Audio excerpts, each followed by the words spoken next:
Truck का एक tyre हवा में क्यों होता है? दोस्तों, क्या आपने कभी गौर किया है कि कई बड़े ट्रकों का एक टायर हमेशा हवा में उठा हुआ क्यों रहता है?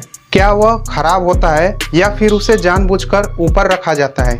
आइए जानते हैं। इसके पीछे का असली कारण दरअसल ट्रकों में जो अतिरिक्त पहिए ऊपर उठे हुए दिखाई देते हैं उन्हें ड्रॉप एक्सेल या लिफ्ट एक्सेल कहा जाता है। इन्हें किसी खराबी की वजह से नहीं बल्कि एक खास मकसद से लगाया जाता है। जब ट्रक खाली होता है या उसमें कम सामान लदा होता है तब इन अतिरिक्त पहियों की जरूरत नहीं पड़ती, इसलिए इन्हें ऊपर उठा दिया जाता है।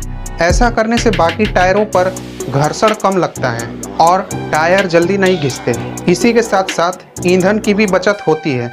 लेकिन जैसे ही ट्रक में भारी सामान लादा जाता है तो इन अतिरिक्त पहियों को नीचे कर दिया जाता है। इसके बाद ये पहिए भी सड़क के संपर्क में आ जाते हैं और ट्रक का वजन कई एक्सेलों में बराबर बट जाता है। इससे किसी एक टायर या एक्सेल पर जरूरत से ज्यादा दबाव नहीं पड़ता और टायरों की उम्र भी बढ़ती है। ट्रक ज्यादा सुरक्षित रहता है और सड़क को भी कम नुकसान पहुंचता है। यही वजह है कि भारी वजन ढोने वाले ट्रकों में ड्रॉप एक्सेल का इस्तेमाल किया जाता है।